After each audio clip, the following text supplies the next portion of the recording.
দেখলাম একজন 2:30টার থেকে জিকির শুরু হয়েছে, লা ইলাহা ইল্লাল্লাহ। এই যে 20 মিনিট উনি জিকির করতেছেন, শুরু হয়েছে লা ইলাহা ইল্লাল্লাহ।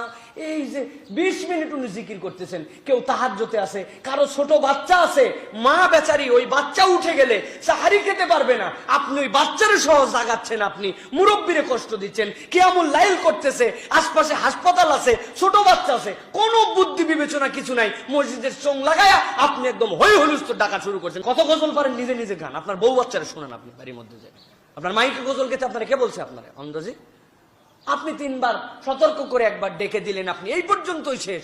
এই 15 মিনিট গজল, এরপরে একবারে কেরাত, এরপরে দরুদ শরীফ। অপর ভাইকে তুলে দিব আমরা, প্র্যাকটিস থাকবে, কিন্তু মানুষকে কষ্ট দেওয়া যাবে না। ইসলাম অপরকে কষ্ট দিতে শিখাই নাই। ইসলাম সবচেয়ে সুন্দর ধর্ম। আমরা আমাদের অধার্মিক আচরণের দ্বারা ইসলামকে অন্যভাবে উপস্থাপন করছি মানুষের কাছে, ঠিক কিনা? সুতরাং অসুস্থ অনেক মানুষ আছেন যারা শেষ মুহূর্তে উঠেন, যারা কিয়ামুল লাইল পড়ছেন, কোরআন শরীফ পড়ছেন, আপনি জিকির করে, আপনি গজল গেয়ে এত অস্থির করতে হবে কেন? এইগুলা কবে শিখবো আমরা ভাই?